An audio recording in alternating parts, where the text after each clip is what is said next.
الحمد لله الذي هدانا لهذا وما كنا لنهتدي لولا أن هدانا الله. أشهد أن لا إله إلا الله وحده لا شريك له وأشهد أن سيدنا محمدا عبده ورسوله لا نبي بعده. اللهم صل على سيدنا محمد وعلى آله وأصحابه أجمعين. أما بعد، فيا عباد الله، أوصيكم ونفسي بتقوى الله وطاعته لعلكم تفلحون. قال الله تعالى في كتابه الكريم: يا أيها الذين آمنوا اتقوا الله حق تقاته ولا تموتن إلا وأنتم مسلمون. Jamaah Jumat yang dimuliakan Allah Subhanahu wa taala, di dalam kitab Nasaihul Ibad karya dari Syekh An-Nawawi Al-Bantani disebutkan bahwasanya sahabat Rasulullah sallallahu alaihi wasallam yang sekaligus menantu beliau yaitu Imam Ali radhiyallahu taala anhu pernah berpesan dengan 3 nasihat kepada kita semua di dalam menjalani kehidupan di dunia ini. Beliau berkata, kun 'indallahi khairan nas wa kun 'indan nafsi syarran nas wa kun 'indan nasi rajulan minan nas. Yang pertama kata beliau, kun 'indallahi khairan nas. Jadilah engkau di hadapan Allah, di sisi Allah sebagai manusia yang terbaik. Artinya apa?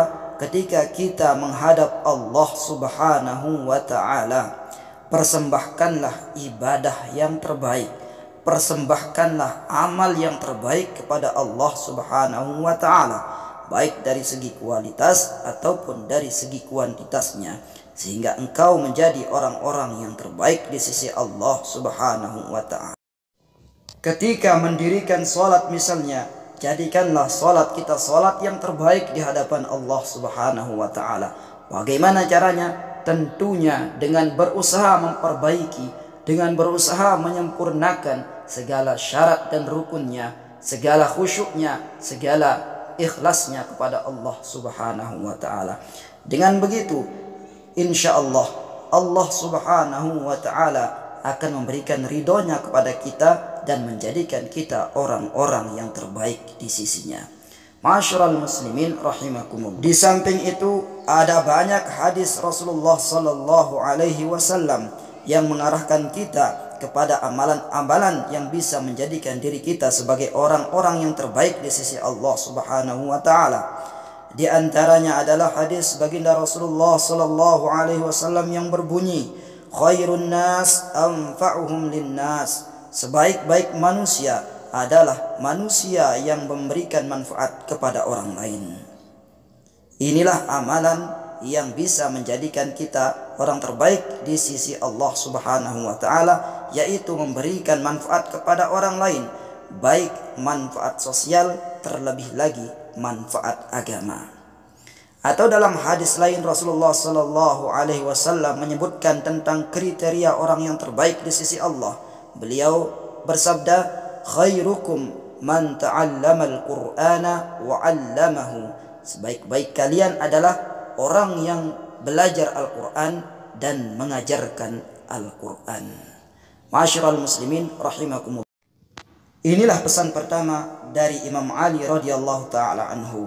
Kemudian pesan kedua beliau adalah wa kun 'indan nafsi syarran nas, dan jadilah dalam pandangan dirimu engkau adalah sejelek-jeleknya manusia. Artinya apa? Ketika kita menilai diri kita sendiri, nilai diri kita dengan nilai yang jelek. Agar apa? Agar tertanam di dalam diri kita ini sifat tawadhu, yaitu sifat rendah hati di hadapan manusia dan di hadapan Allah Subhanahu wa taala. Dengan tertanam jiwa ketawaduan ini dalam diri kita, insyaallah akan menghantarkan kita kepada keselamatan di dunia dan di akhirat.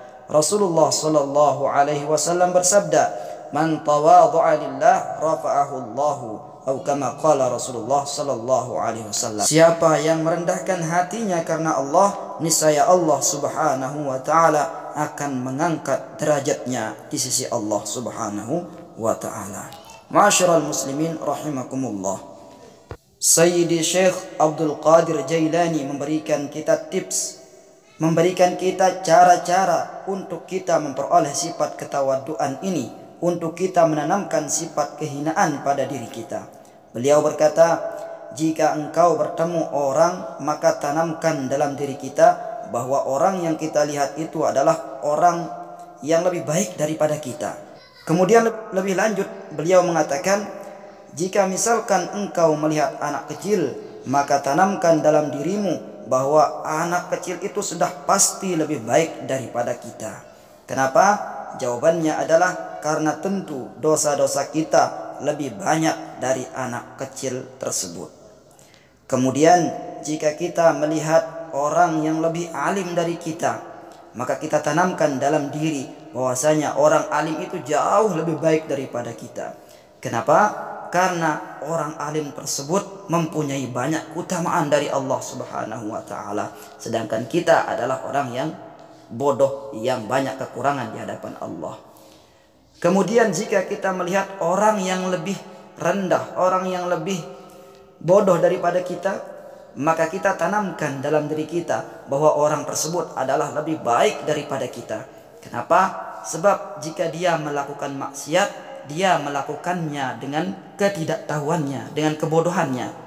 Maka jika dia minta ampun kepada Allah, tentu Allah akan mengampuninya. Sedangkan kita kadangkala bermaksiat kepada Allah Subhanahu wa ta'ala dengan pengetahuan kita, dan tentu hal ini lebih berbahaya daripada melakukan maksiat dengan kejahilan. Ma'asyiral muslimin rahimakumullah. Inilah pesan kedua dari Imam Ali radhiyallahu taala anhu. Kemudian pesan beliau yang ketiga atau yang terakhir adalah wa kun 'indan nasi rajulan minan nas. Jadilah engkau di hadapan orang lain seperti manusia biasa, seperti manusia pada umumnya. Artinya apa? Artinya atribut-atribut yang kita sandang, baik itu pangkat, jabatan, keilmuan, semuanya adalah titipan dari Allah Subhanahu wa ta'ala. Semua itu janganlah lantas menjadikan kita melihat orang lain lebih rendah daripada kita. Karena kalau itu sampai terjadi, kita khawatir diri kita termasuk golongan orang-orang yang takabur, yang kita tahu bahwasanya orang-orang takabur itu adalah tempatnya yang paling hina, yaitu di neraka Allah Subhanahu wa ta'ala. Wal iyazu billahi min dzalik. Maka dengan nasihat yang ketiga ini kita tanamkan dalam diri kita semua bahwa semua kelebihan-kelebihan yang diberikan oleh Allah, semua nikmat-nikmat yang diberikan oleh Allah Subhanahu wa ta'ala adalah titipan Allah Subhanahu wa ta'ala, yang semuanya nanti akan ditanyai, akan diminta pertanggungjawaban oleh Allah Subhanahu wa ta'ala. Allah berfirman dalam Al-Quran, "Thumma latus'alunna yawma idzin 'anin na'im."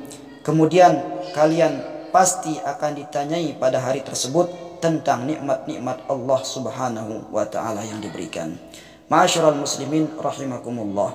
Inilah 3 pesan dari sahabat Rasulullah Imam Ali radhiyallahu taala anhu untuk kita jadikan pedoman di dalam kehidupan kita di dunia ini. Mudah-mudahan bermanfaat. Barakallahu li wa lakum fil Qur'anil azim wa nafa'ani wa iyyakum bima fihi minal ayati wadh-dhikril hakim wa taqabbala minni wa minkum tilawatahu innahu huwas sami'ul alim.